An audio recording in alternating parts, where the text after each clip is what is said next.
लेकिन क्या यह अचानक हो गया? एक दिन में हो गया? नहीं। इसके लिए एक लंबे संघर्ष को आगे बढ़ाना पड़ा था, जो मैंने पहले भी बताया। दर्जनों पीढ़ियां चली गई, एक ही कामना थी, और वह थी अयोध्या में हम अपने प्रभु रामलला को विराजमान होता हुआ देख सके। सबकी एक ही तमन्ना थी। अधूरी कामना के साथ पूज्य संतों का, भक्तों का चला जाना, लेकिन संकल्प उनका इतना दृढ़ था कि उस संकल्प को पूरा करने के लिए हम सब सौभाग्यशाली हैं कि इन तिथियों को अपने इन भौतिक चक्षुओं से देखने का सौभाग्य हम सबको प्राप्त हुआ है।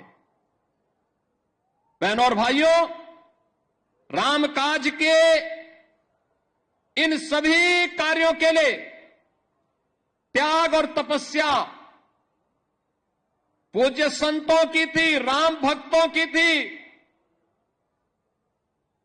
और उन अनगिनत राम भक्तों, कार सेवकों, पूज्य संतों, उन सब के हम सचमुच ऋणी हैं, जिनके कारण संघर्ष के साथ साथ अग्नि परीक्षा के दौर से गुजरते हुए भी वे अपने मार्ग से कभी विचलित नहीं हुए। और राम जन्मभूमि देश का एक ऐसा आंदोलन है, 500 वर्षों में, अगर आप 500 वर्षों में 1528 से लेकर के 6 दिसंबर 1992 तक के इतिहास को उठा करके देखेंगे तो हर 15 से 20 वर्ष के अंतराल में हिंदू समाज फिर से संघर्ष करने के लिए, अपनी जन्मभूमि को वापस प्राप्त करने के लिए, अपने प्रभु की जन्मभूमि को वापस प्राप्त करने के लिए निरंतर कार्य करता रहा, संघर्ष करता रहा।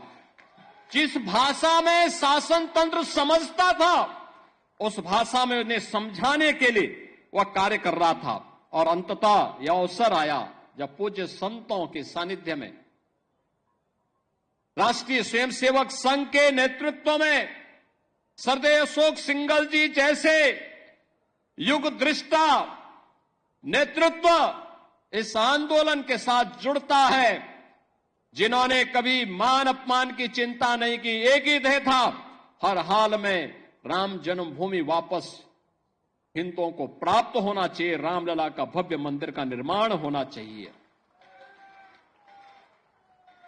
सचमुच बोलने के लिए शब्द नहीं है, हम सबका मन भावुक हो जाता है, भाव विभोर हो जाते हैं, हम भाव विह्वल हो जाते हैं जब इस पूरे इतिहास को देखते हैं। उस आंदोलन को नजदीक से हम लोगों ने जब देखा, और आज जब यह परिणाम हम सबके सामने आता है, तो खुशी इस बात की होती है कि हम सब सौभाग्यशाली हैं। याद करिए, और मेरे लिए इसलिए भी सौभाग्य का विषय है कि हमारी 3 पीढ़ी उस अभियान के साथ जुड़ी रही। पूज्य महंत दिग्विजय नाथ जी महाराज को मैं नहीं देख पाया था,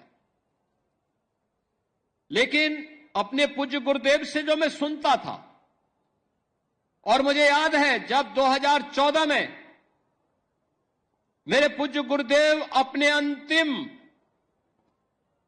यानी उनके अंतिम श्वास चल रही थी, संजोग ऐसा था कि सरदेव अशोक सिंघल जी उस समय उनको देखने के लिए हॉस्पिटल में आए, और अंतिम बातचीत भी उनकी सरदेव अशोक जी के साथ ही। काफी देर तक वह देख रहे थे, अशोक जी की तरफ देख रहे थे, और अंत में एक ही बात उन्होंने कही।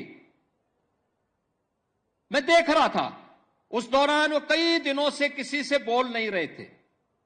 अशोक जी को भी काफी देर तक, लगभग 1 घंटे तक वह देखते रहे, एक टकटकी लगाओ निगाहों से देखते रहे, और अंत में उन्होंने अशोक जी को सामने बुलाया, कहा, क्या राम जन्मभूमि का मंदिर बन जाएगा ना? तो अशोक जी ने कहा जरूर बनेगा, आप एक बार थोड़ा स्वस्थ होइए, जरूर बनेगा, जरूर बनेगा। और यही आश्वस्त के बाद कुछ ही दिन के बाद उन्होंने अपनी भौतिक देह का विश्राम कर दिया था। बहनों और भाइयों, बाबा अभिराम दास जी हों, पूज्य परमहंस रामचंद्र दास जी महाराज रहे हों, शंकराचार्य की परंपरा रही हो, रामानंदाचार्य की परंपरा रही हो, रामानुजाचार्यों की परंपरा रही हो, पूज्य संतों की एक अविरल परंपरा रही हो, या फिर राष्ट्रीय स्वयंसेवक संघ से जुड़े हुए यशस्वी नेतृत्व का ये पूरा अनवरत सिलसिला चलता रहा, लगातार चलता रहा। और आज हम सब यहां पर इस बात का एहसास कर रहे हैं कि राम जन्मभूमि के लिए जो ये आंदोलन चला था, आज वो एक सार्थक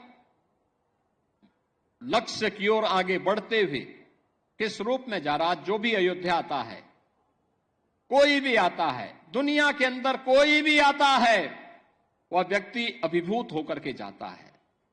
जिसने 5 वर्ष पहले, 10 वर्ष पहले अयोध्या देखी होगी, आज जब अयोध्या आता तो उसको पहचानने में कठिनाई होती, कहता वाह, अयोध्या तो अब त्रेता युग का एहसास करा रही है।